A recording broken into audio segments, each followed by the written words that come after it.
Let's go. So, welcome back to the Coaches Corner podcast, episode 8, and we have got Sean, the owner and founder of Icon, with us today. Icon Nutrition. Yeah, Icon Nutrition. So, a lot of you may know about the products. It's pretty much the only product we sell in the gym, and there's a good reason for it. So, Sean, do you want to give a bit of an introduction? Who you are, how long you've been doing CrossFit, usual? Ooh, yeah, sure. So focusing on the CrossFit side of it first, I've been a member at CrossFit Hull and Humber since pretty much the beginning, I would say. I think when Liam first opened the gym, I popped my head in just to say hello.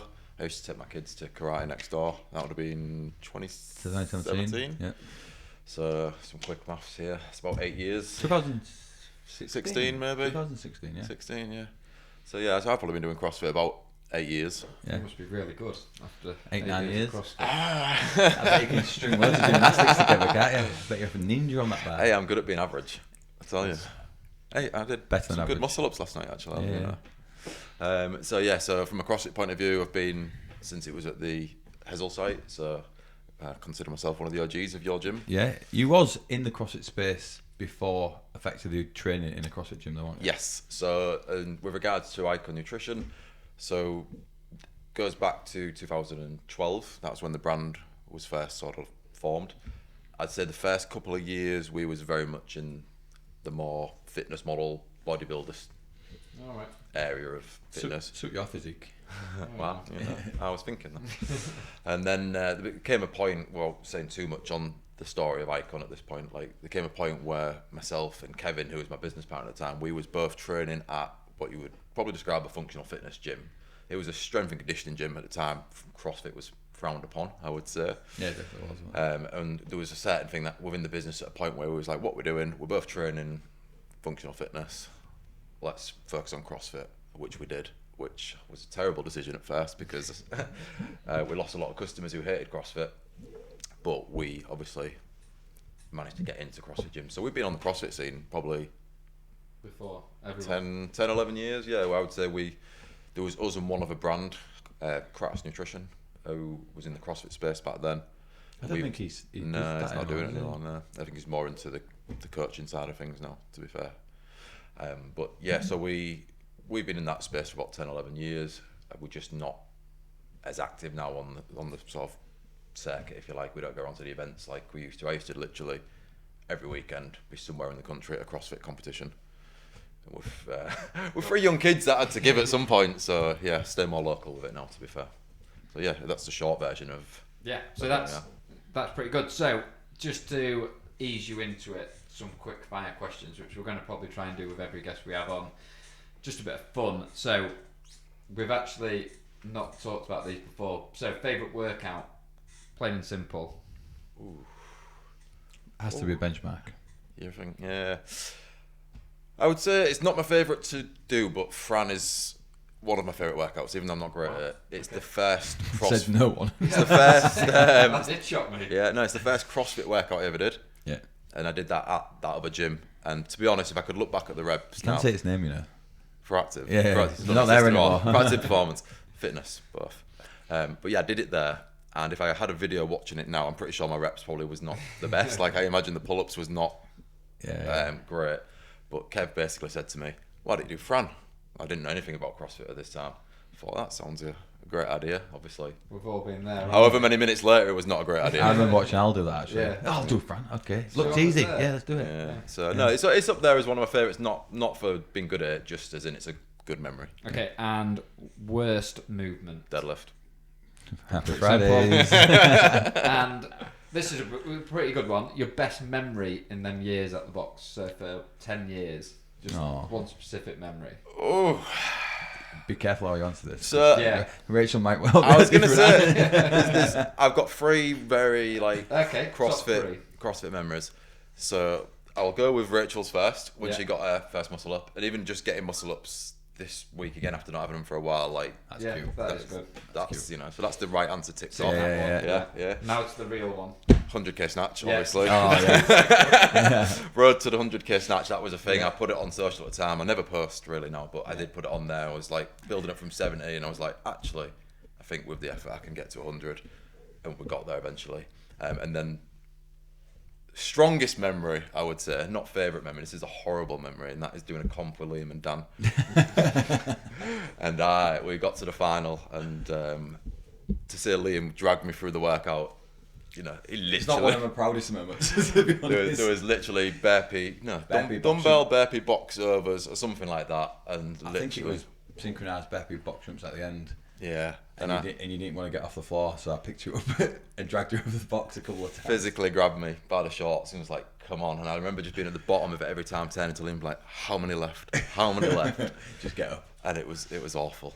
And finally, so this is, again, we've talked about this. We answered this one when we went through the podcast before. One thing you could tell yourself now, the younger you, when you first started. One bit of advice. I don't think I would give myself any particular advice, because I think when you get into CrossFit, you're in. You want to do well on the leaderboard. You find someone you want to be, and that's great. And that was what I was like when I first got into it. And I think you need that. I think that's part of CrossFit. It teaches you intensity, I think. That. Yeah, I mean, I definitely left some of my soul at your old gym in Hessel. Like, I think I left my intensity there sometimes, but that was a big part of it. Now I'm training for longevity, so I'm looking at it and going, right, I want to be doing this Pretty much what we said, really. 20, 30, 40 years. So that's the advice would be to go back and say that, but actually I think you need to learn it. You need to learn it first. You need and we had to, a bit of fun on the way. Oh, it was brilliant. And it's great. Like Carl always says to people, I remember when Sean used to be really good. And I'm like, cheers, Carl. Yeah. But what it was is, I'm still good. used to be Yeah. very intense in a workout, whereas now it depends on the workout, as you know. So we're going to go into some questions that we've had in on the socials, and also just what we want to know. So you did start how you started the branding, maybe not through CrossFit specific, and I see Icon as just a CrossFit supplement. That's how I learned about specific. Icon, was from doing CrossFit. So how did you transition into that, and really your reasoning behind it? Okay, so I'm trying to keep this the short version, because this would last hours. We're talking, obviously. So basically, in 2010, I was working at a photocopy company randomly, not linked to supplements in the slightest, and we employed a gentleman called Phil, who you've since met, and we're pushing him closer to doing CrossFit week by week. Wonderful. And he used to work for PhD Nutrition for a brief period, ended up working where I was working, and he wanted to get into the supplement industry. I won't go into too many details on how we ended up there, but it got to a point where Phil knew about supplements. I was very tech savvy, knew how to build websites, databases, all this stuff. So we set this company up. We're selling other people's products. So we're selling USN, Aspire Nutrition, PhD, all the big brands, BSN. So a lot of the big American brands, and the PhD was one of the bigger UK brands. And that just naturally put us into the fitness model, the bodybuilder, that side of training. So we Fat burners. So we fell into that. We're selling other people's products. We fell out with Google. I don't suggest you ever do that. It didn't go well for your business. We was running some adverts, and one of the products was called USN Muscle Fuel Anabolic. They didn't like the word anabolic, so they basically banned our ad account overnight. So it's relevant because it was me and Phil at this point. And then I'd sort of found somewhere to manufacture our own brand and sort of come up with the name of Icon. This, had a vision for it, label design, the whole thing. Phil got offered a job doing something else and wanted to take that. Young family, good money. Yeah, so it's like Ethan will have been around that age, right? Yeah. So it was both young families. So it was fine. Like he needed to take that job. I think the issue with Google obviously really took on momentum from us.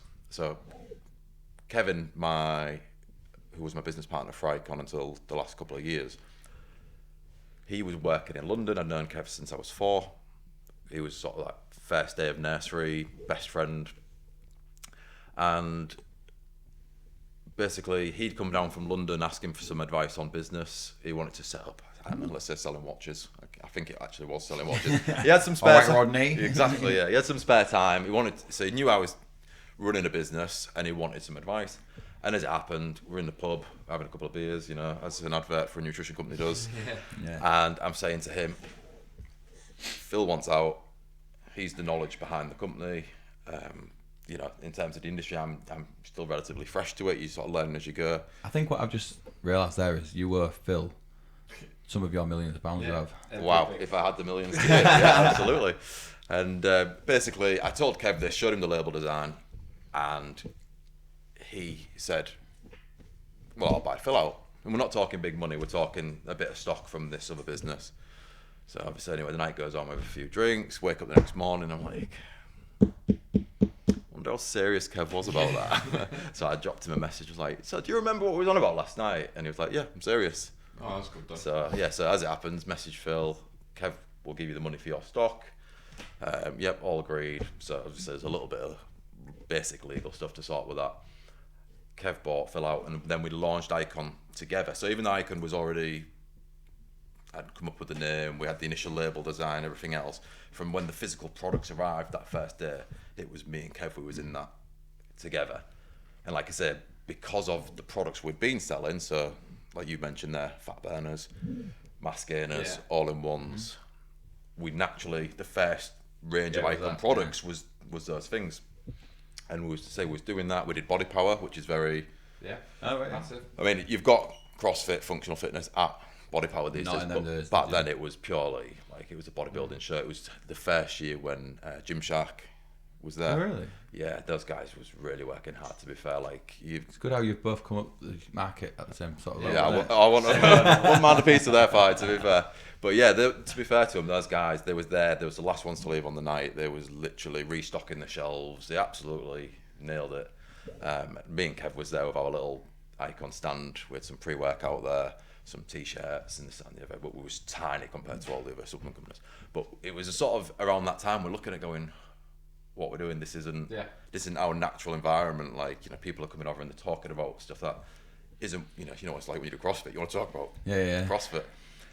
So yeah, we went back, we had a meeting, and was like, right, this is where we're at revenue wise, this is our product lineup, what do you want to do?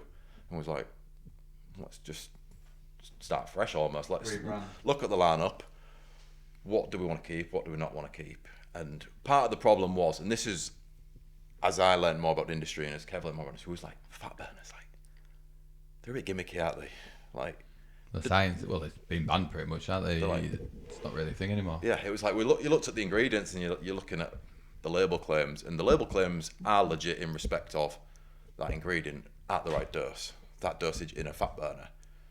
I mean, I haven't looked at fat burners in a while. Like, I don't know what exists anymore. I don't even know if it's really a thing. I'm sure we looked at this before, didn't we? Yeah, so I think it's one of the fat burners didn't have like a bleach in it or something, and that's what was causing the actual body to like almost burn. I mean, that might be one particular one, maybe. I think there was a big thing about them, and I think a load got investigated, and then I'm sure that it's very rare that you get fat burners on markets now. Yeah, it was a big thing. And what I would say with fat burners was that if you go into the placebo effect of things, like if you bought a fat burner, you're probably more likely to eat better. Yeah. You're more likely to train more. And you're going to usually have a stimulant in there. Let's say there's caffeine in there, so you're going to take them and you're going to feel that buzz. So there was a lot to be said for the fact people taking them would feel placebo effect. Yeah. Better. But in terms of fat people, yeah, they hadn't said that, did fat people take it. I don't think that's what I that. definitely didn't mean to say that. That kind of goes into if you have a look on the supplement markets, and there's a reason it's like a multi-billion-pound industry. They sell everything, don't they? Like, yes. If you go on the Icon website, what you sell is very limited. Yes. In comparison to others, like your PhD and all the others, why is there a limit? Because surely you could sell more and more products that do lots of different things.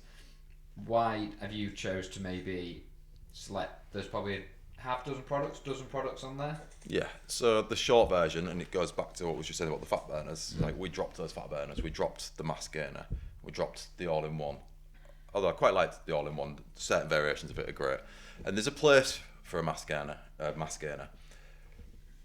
but in terms of what we was looking at, it was like, well, if you're doing CrossFit, you don't want a mass gainer, do you? You're paying a decent amount for a CrossFit membership compared to just going to, a pure gym of the world.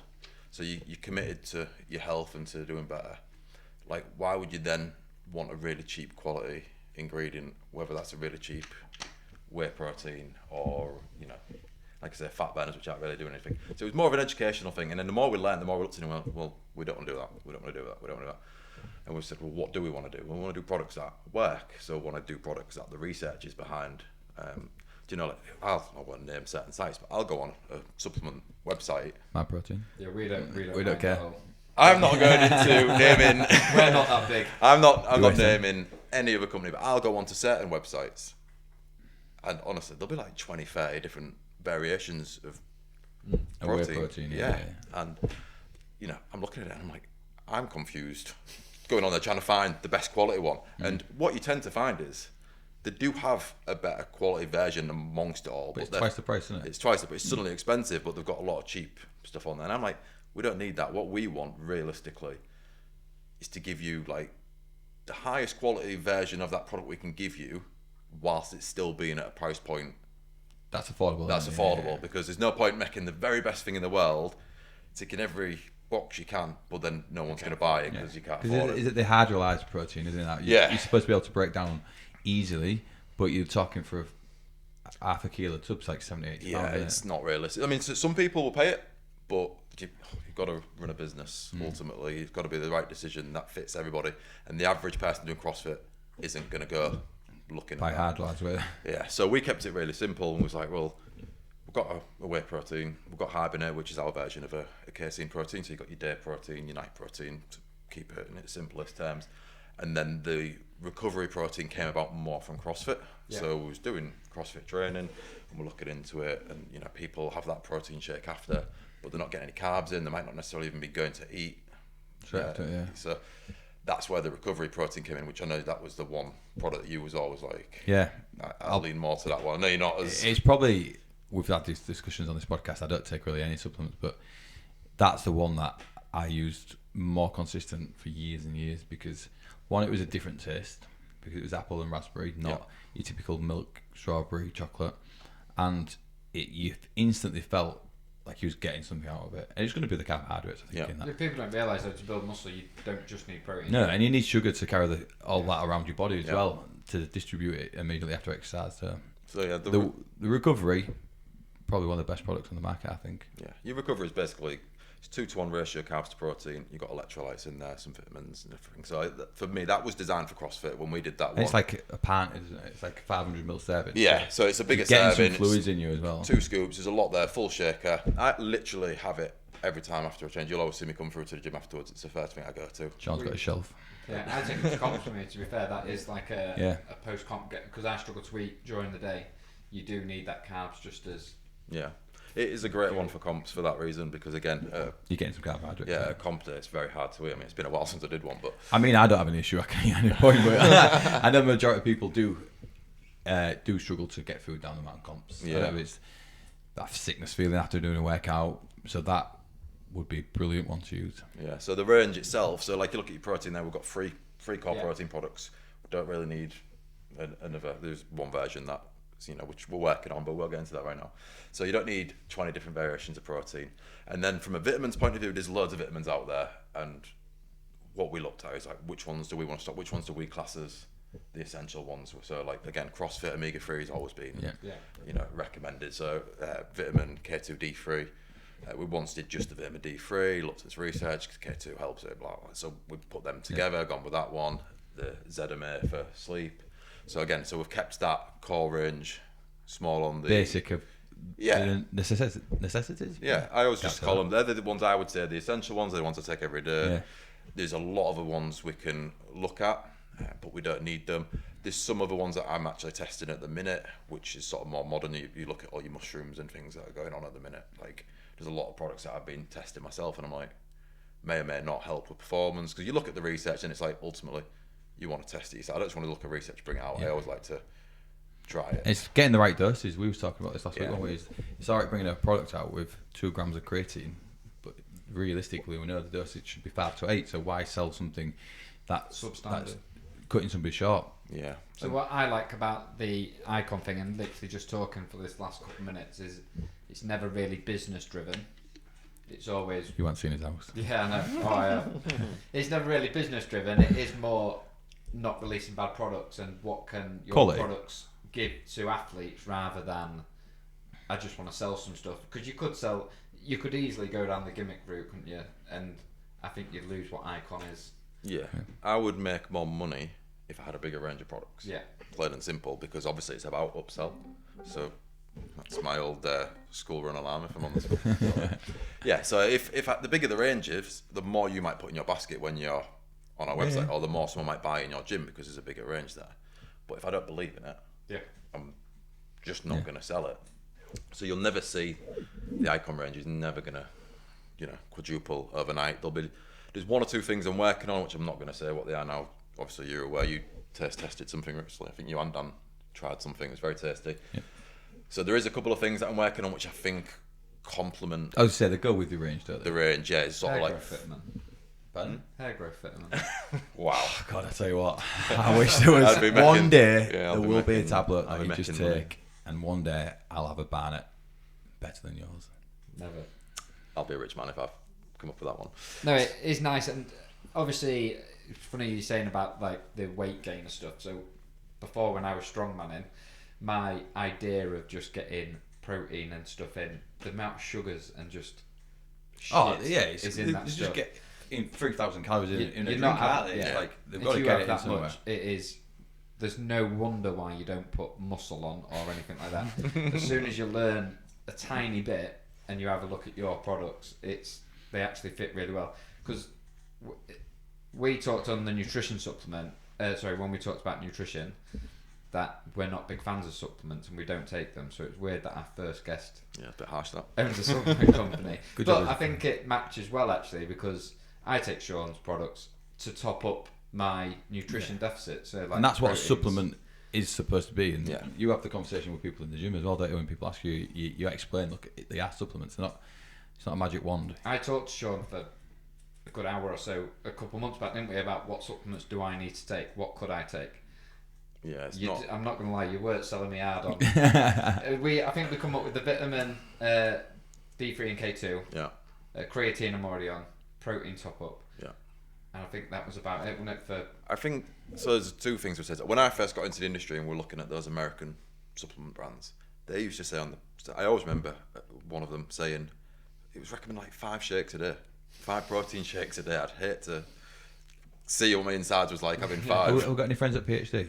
No, this one PhD. This good. One is all right. They used to recommend 2 to 3 shakes a day. I used to have PhD for years. 2 to 3 shakes a day. Yeah. But it's mental to think if you're actually hitting your protein goal through food, and then you're having that I was much doing that excess though. in protein. I'd have one in the morning, one pre, one post gym. You're literally shitting money out because that's where it's going. Yeah. Yeah. Well, that was one of the first things we wanted to change and the industry's better as a whole now. So I remember there was certain companies when we was sort of coming up that was on the same wavelength as us, and they was not saying that, and it was a food first approach, and supplement is a supplement. I think a lot of them have to say that, and I think especially in the UK. Yeah. This is not a meal replacement. Yeah. So there used to be only a few of us saying that, whereas now I think most of them will say that. But I have conversations all the time where someone will say, "Oh, what do I need?" And I do get it from people at the gym. I'll never try and sell to anyone at the gym. It's like, if you ask me, we'll have a conversation. That's fine. I'm never going to come up to you and go, "By the way, I sell like nutrition, and can you take this?" Until we send this Why podcast out to everyone. Why don't I? So I was at the member of the gym for about a year, and somebody was like, "Oh yeah, talk to Sean for some supplements," and I thought, he must work for a supplement company. There was at no point did you come across and was like, "No, actually, I own this stuff." Or I think the first time I really knew about it is when I got a message from you after I bought a product. An email. And it was like, "Hi Alex, this is Sean. If you need anything, give me a shout." And I was like, "That ain't the Sean I've just worked with, surely." Like, I genuinely was gobsmacked, and I think part of it was because you weren't telling people, and it wasn't rammed down your throat of, "You're the guy who owns the business, go talk to him." Why? There's got to be a reason why you decide not to kind of push it. Yeah, I mean, so I go to CrossFit because I enjoy it. Like, it's good for my health, physically, mentally, and that's what keeps coming back, is to be around a community of people that you just go and have a laugh with. You all sweat together, die together. Like, that's what it is. The last thing anyone wants is me sales pitching them on supplements in that hour of the day. They probably do want it. Well, some of them do want it, but like, it's your hour. Yeah. I don't need to be in there selling you. Just as if there's a car salesman there, I don't want him coming over trying to sell me a car. Like, if I want a car, then I'll ask. So for me, I just leave them all alone. It's, Yeah. sure. Plus, I'd rather talk to them about, getting their first muscle. That's exciting to talk about, So unless someone comes to me, I won't bring it up. And even then, sometimes people come in the gym. So obviously, I work from the gym quite a lot, and people come in the afternoon and they'll pick up the products, like, say Andrea's clients or whoever it might be, and they'll ask me a question about it. At no point do I tell them it's my brand. I just stay hush, just say, yep, that's what it says. Leave them to it, because that's how I'd want to be treated. I don't want to be round down my throat. And the same if you come to me and say, Sean, right, I want to start taking supplements. I want to get better at CrossFit. What should I take? I'm never just going to go, just buy X, Y, and Z like we did. Buy all of it. Buy the entire range. Yeah, but we'll have a conversation and we'll try and work out. Yeah. I've had some real lengthy WhatsApp conversations with people at the gym when they have found out, and then they ask me advice, and I tend to send voice messages because it's just a lot of information. Yeah. I finally coming into that world, the voice notes. Oh, I love it. It's so much easier until you try and look back and think what you've told someone. You're like, send us a voice message. Yeah. But yeah, it's like some people maybe not having breakfast, or some people are snacking rubbish on a night. Someone doesn't actually eat that healthy, so they're lacking in the vitamins, or they're on a shift and they go from CrossFit to the shift, they're not eating. So it's different for everybody. One person might just want to add some whey protein to the porridge in the morning or whatever breakfast they're having. Someone might they're hibernate on a night. You can have a hot chocolate, dessert, whatever. It stops them then getting that bag of crisps or a bar of chocolate. A recovery shake if you're going to do your shift and you're not going to be eating for a while, it's going to tick those boxes. There is certain supplements where I could be like, everyone I think would benefit from it. Creatine is one of them, isn't it? Absolutely. Creatine, everyone should. Your vitamin D3 and K2 as well. Yeah, it's well known that we don't get enough sunshine in the UK. But I think that's the nice thing about your company is I like to think CrossFit's very personal with each member and building that community, and I think Icon is that of the supplement world. So like your personal number is on the email that gets sent out with every product, which I think is an amazing touch that you can how many companies can you buy from and talk to the founder and the owner? It's great for them, not so great for me sometimes, because I put my number on the WhatsApp. If you go on the website and you're on WhatsApp, it's coming direct to me, and if I can deal with it there, then great, I will. If I can't, then I'll obviously speak to whoever I need to speak to. And I think it's a nice touch that you don't, as you've just said, you don't sell products for the sake of selling it. It's very much customer based. I think, going on to what you were just saying there though, because I think it is an important one actually, creatine is the one that most people, I would say everybody, but but the research that's coming out around creatine now isn't just, so obviously originally it was, when I first got into it, it was seen as a bodybuilder supplement, and then it was more like you get into CrossFit or whatever, and there's the weightlifting, that explosive movements, the strength and power side of it. Whereas now, there's a lot of research coming out where it's good for different diseases and brain health and just longevity. Was it the menopause thing? Women. There's so much research about women. That's an interesting one. Yeah, so that's a watch this space one, but I think that's just the one supplement where everyone would benefit. Whilst we're talking about that, you should probably quickly explain why yours is slightly different to, because it's more expensive. Yeah, that's what. There is reasons why it is more expensive, isn't it? And and this is my bugbear with the supplement market. And again, I think we have discussed this: is you pay for what you get. Like we just talked about the hydrolyzed protein, which your body easily breaks down, but you're paying an absolute fortune for it. So why is your creatine different? Okay, so this is something that I do get. You could glance at the range and go, "Oh, that's a bit expensive," but actually, if you compare it on a like-for-like basis, it's not expensive in the slightest. I put my price up last year for the first time in ages. I keep my prices. People don't know what the difference is, do they? So people don't know what they're buying, and like I said, it doesn't help. You'll go on a website and you'll see protein really cheap, but then you can go on another website and see it a lot more expensive. That if you go onto Amazon, there's a huge range, isn't it? Huge range. So that's the first issue, and then some products, I will come back to the creatine one in a sec, but some products, like one of the ones I'm working on now that I want to get out, like for me, I will only ever want to launch that if I can as a 30 serving version, because it's a product you'll probably have once a day. Therefore, it makes sense for you to have a month supply. So I will do that, and that will make me more expensive, because most other people selling that product are selling it in 15 or 20 servings. We looked at this, didn't we? Yeah, so they're going to look cheaper. You're going to look at that and go, well, that's £10 cheaper. Well, I'll just get that one. It's actually, when you break it down per serving, It's a lot less. Yeah, you'll probably find mine's actually cheaper. It's just you're getting more servings straight away. So there's that side. On the creatine side, which is the more obvious one what people look at, you go on a website, you type in creatine, you're like, oh, that's really expensive. You can literally buy creatine monohydrate for £6-7 on some websites, can't you? I've been into Home Bargain before and seen. Now that's my alarm. There's going to be a lot of kids just sat there. That is also my school run alarm. Oh dear. Yes. I'm not picking the kids up today. No, same. So yeah, so the creatine is the one where I've been into Home Bargain before, and I've gone, that on that shelf there is cheaper than I can actually get it for. If I wanted to stock just pure creatine on it, and then you've got to look at it and go, how are they selling that for that cheap? Which is a whole nother topic, which I'm not going to dive into now, but because it's shit. So but with regards to mine, so first of all, we use the Creapure Pure, so the creatine source from Germany. It's what they call the premium grade creatine on the market. So you know you're getting the highest quality creatine in the product anyway. But I don't actually sell a creatine product on its own. So I'm going to butcher the name, but there's an ingredient in it called D-ribose. So you're getting 5 grams of creatine, 10 grams of D-ribose. There's a few other little bits in there to help with absorption, but at its core, it's not a standalone creatine product. So if you used to go buy those 2 ingredients separately, suddenly actually you go, right, that's it's why. affordable.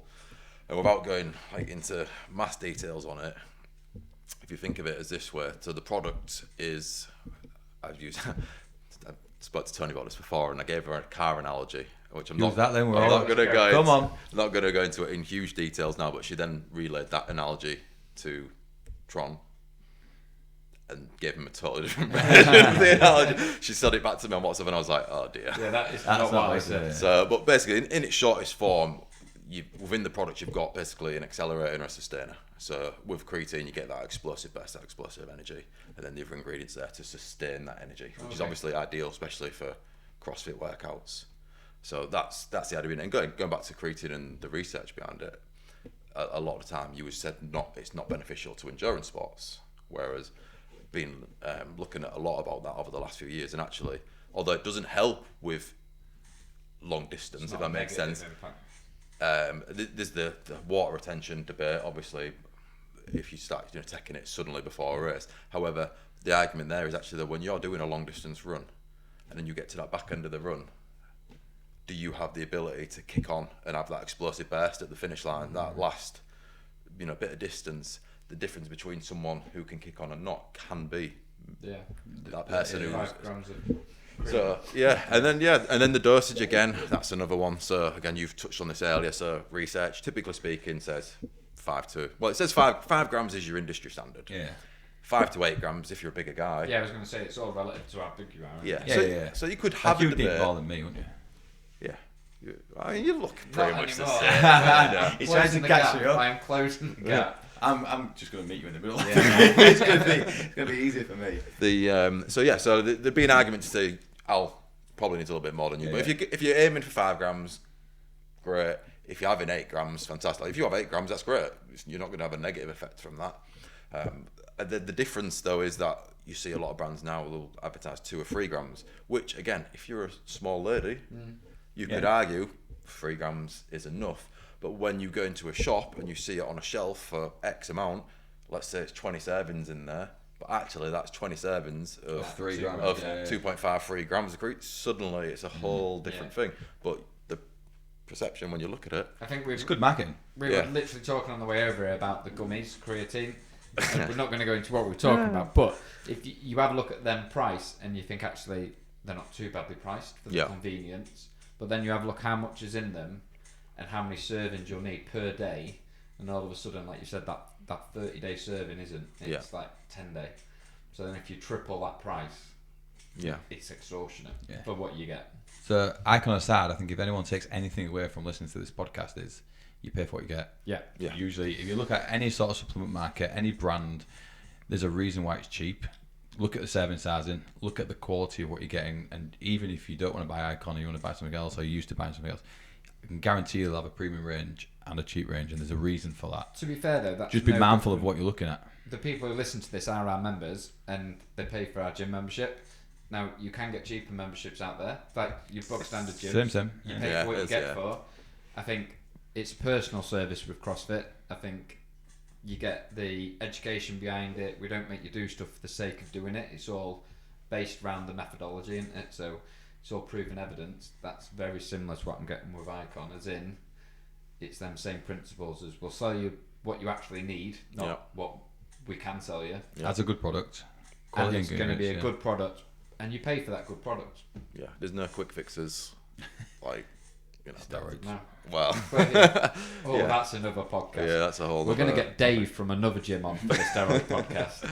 But that is it. That's it's a great analogy to like CrossFit and Icon are similar, and that's probably why it works well for me anyway. Yeah. You know, I seriously could make a lot more money with a bigger range, with cheaper ingredients, but that's not what I'm about, so I'm not going to do it. So I know you said you're not going to drop necessarily what's coming in, but have we got an idea of where you're looking at taking Icon, say like next 5-year plan? Yes. So we've had these talks many times. We're like, Sean's like my business mentor. Yeah. Then in turn, the questions get asked in reverse as well. Good sounding board, aren't we? Yeah. So over the last few years, and I don't want to go over details of personal life and everything else, I put Icon on hold. We didn't even touch on Battle Bites, Battle Snacks. Yeah. Used to own a protein bar company. Like that's been and gone. That's where the mansions come from. Honestly, all you members are like, where does Sean actually live? Nowhere like that. But yes, I had a protein bar company, short version, sold that. Now back to Icon is the focus, isn't it? Right? To purely have an Icon. But I've got 3 kids. They're in the teenage. Well, my eldest now 18, which is scary. He's going to go to uni this year. My daughter's literally just turned 16 in February, and my youngest, the wild child, he's going to be 15 in June. So the older years.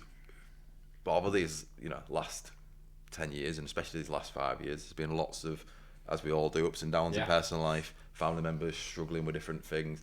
So the business wasn't my primary focus for a long period of time.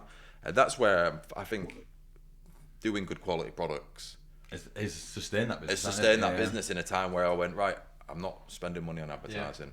I'm not looking for growth right now. My focus is elsewhere. I love Icon. I want Icon to last, and I do well, but the focus... You put them fundamental things there, though, haven't you, for it to tick over? I've got customers who literally will be on like 50 plus orders with me, which in my industry is tough going. Like, people will come buy once and move on. Go get the next special offer. Won't they? Yeah, so I think that says a lot, and a lot of it comes from recommendations. So the last so many years was very much focused around that. It's only this last probably 12 months maybe where I've gone, right, I'm ready now. The kids are that bit older, everything's sort of settled down. So I'm ready to sort of push things on again, which does involve looking at the range, going, right, what's the current lineup? Can any of these products be improved? Is there new research out that says, that's as good as it can be? Or is there anything in a product that actually research doesn't back up now? I'm happy to look at it all and chop and change that. And then the other area is to go, right, and this sometimes comes from life experience as much as anything else, is like, is the range missing anything? What I think... You had actually launched something new recently. Yeah, we did the muscle and joint performance, which... That's got to be age-related. There's a gap there, sure. Yeah, it really was. So for those who don't know what it is, it's glucosamine, isn't it? Yes. And it's different types of glucosamine that are there to support joints. And there's only really been one sort of supplement on the market that's stood the test of time. What does that very thing? And that was GLC 2000, isn't it? Yeah, GLC is a great product, to be fair. And it's been around for a long time, hasn't it? But nobody else has really touched on it, have they? No. So until Sean comes in. Yeah. Mic drop. Dum. So there's a longer story to that, which I'm not going to go into. We had a version of GLC ready to go years ago. You'll know the story anyway, so I'm not going to go into it. But we was ready to go with that. We didn't do it for reasons which, again, was more to do with just being nice and not wanting to cause issues for someone who was selling that product in the UK. So we put it on hold. And then when I came back round to do it, and like I say, in this last sort of 12, 18 months, I was like, right, I would want to look at the range. What's missing? I am getting a bit older. I do want to look after myself a bit more. And I was like, I want to revisit this product. And I basically went to look at doing it in capsule format. I was like, again, how do we make this product better? Do you need that many variations of one product? So I was looking at it and I was like, right, if we can do this. Originally the goal was to get it all in one capsule. That wasn't possible because it just wouldn't have been enough of the active ingredients. So then it was like, well, how many capsules are you going to have to take? And then, you know, the attraction of the whole product, is people going to want to take that? More capsules. And then it's like, well, right, actually I'm going to look at it from a powder point of view. Can we do anything from a powder point of view? When you switch from capsules to powders, that obviously opens, you know, a door to putting more in there and going, right, well, actually, let's not look at this as GLC's product and look at such, you know, that's a great inspiring product. I've only ever heard good things about that product. Anyone who's ever took it has recommended it and said it's a great product. I think it was expensive, but again, we've had this conversation. But get what you pay for. I think it's American, so there's not always been distribution easily in the UK, so that's been another problem. But basically, I looked at it and I went to my guys. So when we manufacture products, which is a whole other conversation on like how the product development side of it goes, I've gone over to my powder manufacturer and said, this is my capsule, this is what I've been working on. Actually, can I do it in a powder format? Will it taste okay in a powder format, first and foremost? Because you know, that's one problem. And two, what can we do to improve this? I've looked at this, so I love examine.com. I don't know if you've ever been on examine.com. So if you want research on every research paper in the world, like it's brilliant. And they summarise them as well, don't they? Yeah. So examine, and it's much easier now with AI. Like you can go on, and it will pull research for you. And this actually is relevant, to be fair, to this particular product.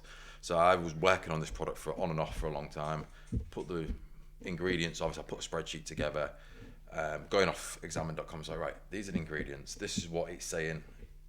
The benefits are. This is the quantity of that ingredient. What should be in it to be able to make that claim.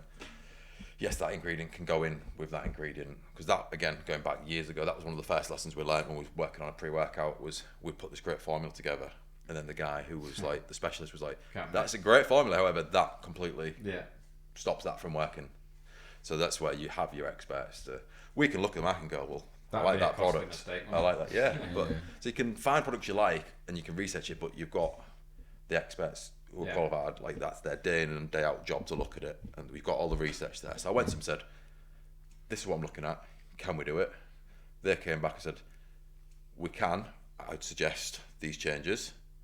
Some of them I agreed with, and some I didn't. And the ones I didn't agree with was they'd put some ingredients in or they'd lowered dosages on a couple of things to balance it out. To balance it out, but also they would go in at the lower end of the claim and was like, this will still get you your claim. But I was like, however, the majority of the research is at this higher end, so I want it at the higher end. The problem with that is it does make products taste not as nice. And this particular product, I went through sample after sample of this flavoured, and it tasted awful. Every sample came through, I got multiple people to try it. Chris Illingsworth, he drink it. He was fine. He was like, if it's free, I'll have it. I'll have it. Anyway, I drink vinegar if they give him an extra red. That is true. So I was having this problem with this particular product, and then Simon, teacher Simon, Russell. I always get him. Business Simon Jones, taller Simon. He's all the Simons. So he's just like, well, why don't you just do it in unflavoured then? And I was just like, oh my god, how have I not thought about just doing it unflavoured? I'd had all these flavour samples, so I got the unflavoured sample. And it's unflavoured, but it's got a little taste to it. But the idea is you can then actually pop that into your creatine, into your protein, and then it tastes fine. Like it does master taste. And the feedback I've had on it since we launched it, I think, again, I'll tell you everything. I remember Josh Summersgill, he does our weightlifting programs, and he sent me a voice message saying, like, honestly, I don't know if it's placebo or what, but I've been having this now 30 days and my knee pain's it works. Gone. Like, or not. I wonder if it'll fix this shoulder. Yeah. So, like, you know, I'm really proud of that product. It took a lot of time. So that was one that we've done recently. But that is a product that stemmed from 10 years ago when we was originally like, should we launch that sort of product? Yeah. And it's gone through the motions. So then there's other products that I'm working on now. And I'm talking a lot here, so feel free to... No, we'll get in 10 years' time. But there's a particular product I'm working on now. So, sorry, actually, I'll flip back to that story because you mentioned AI. And it's a love-hate relationship with AI. So I'd gone through examine.com and pulled all this research together. And anyway, obviously, chat and everything else got more and more clever. So I was like, right, actually, do you know what I'm going to do? I'm going to give chat my ingredients. I remember you telling me about this. And say, right, I'm not going to tell it what the product's for. I'm not going to give it the dosages. I'm just going to tell it, these are the ingredients in a product. What do you think it's for? And it came back and it absolutely nailed what it's for. But it went a step further and said, based on research, I recommend this dosage, this dosage, this dosage. And then I looked at it and I was like, yep, got that, yep, got that, ticked off, job done. And then I was like, all that time. Sigh of relief. if I'd have had this 2 years ago, I would have saved so many hours and on and off, because it's really... Well, that can help future development. Product development in the future. It's brilliant. I think people aren't using it. Give it the right information, it's unbelievable, isn't it? It's scary how good it is. And that again is a whole other podcast. That is another podcast. But, probably above our heads as well. Well above it, We lift weights, not... Can you remember we went at the first original podcast studio we went in, the guy there teaches it to Hull University. Yeah. Scary. I just left being really worried. More worried that we'd give him a 40-minute video and audio sample. And that he could then turn us quite into honestly AI. admitted he could make us do and say anything. Do you mean like this? Yeah, pretty much. This isn't real. So going back to products that I'm working on now. So there's a couple of powder-based products that I'm working on. One's an obvious one. I'm not going to say what it is I'm so yet. desperate to say that word. I know. Can you keep going? I'm like, But I know it. not there yet, because I'm not quite sure on the variation of it that I'm going to have to do, which will all make sense in the future. And then there's another product that I'm working on, and I have actually, one of the good advantages with chat now is before, when you put it all in the spreadsheet yourself, I literally just dropped all the products in that I'm looking at. I'm like, right, these are all similar products. Can you put it into a table format for me, confirming what ingredients are in each one, what dosage are in one, what's in one that's not in the other, put it all together, great. And that saved me so much research time. So then I can go, again, you can go onto examine.com, you start looking at all these ingredients, I can pass this over to my team and be like, right, this is the type of products that I wanted to do, this is what everyone else is doing, how do we make this better? And that's, whenever I do a product, it's right, we're not reinventing the wheel, are we? Do you know what I mean? Like, supplements exist, creatine exists, whey protein exists. It's like, looking at this, because these products have been around forever, based on new research, new ingredients, can we make this better? I've never thought about it that way, but I'm also guessing that speaks volumes. You're right, nothing has changed. I suppose if you release a new product every month, you're only copying something else in the market, aren't you? Yeah, there's not really that amount of change that you're going to get for all that work they're putting in and advertising and what are they getting from it? I mean, I can't think of any new supplements that hit the market that everyone's gone, what's this? A protein's a protein and creatine's creatine. It's just the quality that you're getting out there. Yeah, it is hard to... I know there's some, like, I always laugh every time I see it, that, like, Jack 3D products. Those were the days. Yeah, you know what I mean? There is some products that stick out there. Yeah. But that's because it was illegal. Yeah. Pretty much banned. The reason why it works is really good, like pre-workout and fat burner, is because you was on fat. Yeah. If someone brings out a really good pre-workout, and again, the industry's changed a lot, and within the UK and Europe, it's really strict. It's really strict, so you don't have these worries. But sometimes when they're Southeast imported, Asia, where you can probably do it. Yeah, if a new pre-workout dropped and it was totally different to everything else, I'd be going, right, what ingredients in there? And I remember, again, Jack 3D and equivalents, and there was, so that ingredient became banned, but then there was other versions of that name for that ingredient, so brands would just use this other version, or they'd find something else that you know is going to be really popular for a short period of time, but ultimately will get banned. They knew it, didn't they? Yeah. They just played the game of, so can we get Icon to maybe make some trials of Definitely not. Definitely Sean not. 3D or something? Yeah, those days have been and gone of that product in the market anyway, I would say, but you're never going to see Icon go anywhere near anything like that. Well, talking about that, I don't know how much you want to go into it, but how Amazon can affect what you do because of... I love Amazon. What are you talking about? Amazon's nothing but great. Ingredients that aren't by far not a banned substance, are they? No. But we've had headaches with them. Yeah, not me personally, but you have, yeah. It's just a bit unruly, isn't it, Amazon, I suppose? It is, because the short version is Amazon follow the rules to some level, but they also try and stay ahead of rules and have their own rules. That's understandable as well. Yeah, which is fine. It only becomes a headache if you are holding stock at Amazon and then they turn around and say, well, actually, you can't use that ingredient anymore for whatever reason, and they'll just literally send your stock back. So you're projecting how much volume you're going to get through over a period of time based on your sales, and then overnight you're getting 3 months, 6 months worth of stock sent back to you, and you're like, So Amazon give me... Yeah, there's absolutely nothing wrong with that. Yeah, there's nothing wrong with it at all. It's just they've decided, actually, for the minute, we're going to do that. And it might be because, someone said something, or like a bit of research has come out, which eventually will get squashed anyway. You can go into, again, research on where their soy and, everything else, who's funding what research. It's a whole... Yeah. It'd be interesting to find out who makes those calls, because it's such a big thing that's going to affect so many people and so many people's companies. Yeah. Someone at Amazon goes, actually, I've read a paper on that. I don't want that listed. It's the litigation behind it, and if they are caught with their trousers down, it's... We're talking about bloody herbal products and stuff like stuff that's been around for years. Milk thistle. We're not talking about anything dodgy here. Like milk thistle. Just there's certain things that they want to be in place, which is fine. It's just you don't necessarily know that. And again, they would argue, well, you do, but you've all signed terms and conditions before where it's like 13 pages of small print. Quick scroll through. Yeah, so Amazon's great for reaching new customers. We have a lot of customers through Amazon who definitely aren't CrossFit. They just look at it. We've got a lot of good reviews on there, and they go, "That's a really high quality product. I'll have that." Whereas from a marketing point of view, over the years, we'd very much focused around the CrossFit market. But again, I'm a nightmare for not posting on social. I don't use social myself that much these days, and we all know what Facebook and Instagram are like. For if you're not running adverts, your organic reach is tiny. Yeah, they do a good job of hiding posts more than anything. Yeah, so I mean, I do have, like, at the minute I've got adverts running, so there is posts there. You go on Facebook and you scroll, and icon's going to pop up at some point. There's a good creatine one, isn't there? Yeah, so it's a great model. Good looking model in there. So I do put stuff on social, but I don't actively post reels and stories and things as much as we used to. Should you?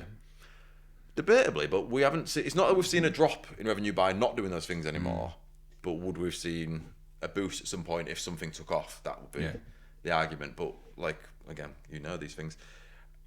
I've gone over the years and gone, right, I'm spending all this money on adverts. Is it actually making me is the profit at the end of the day any more money, or is it just creating hassle? So let's turn all those off, see how we do.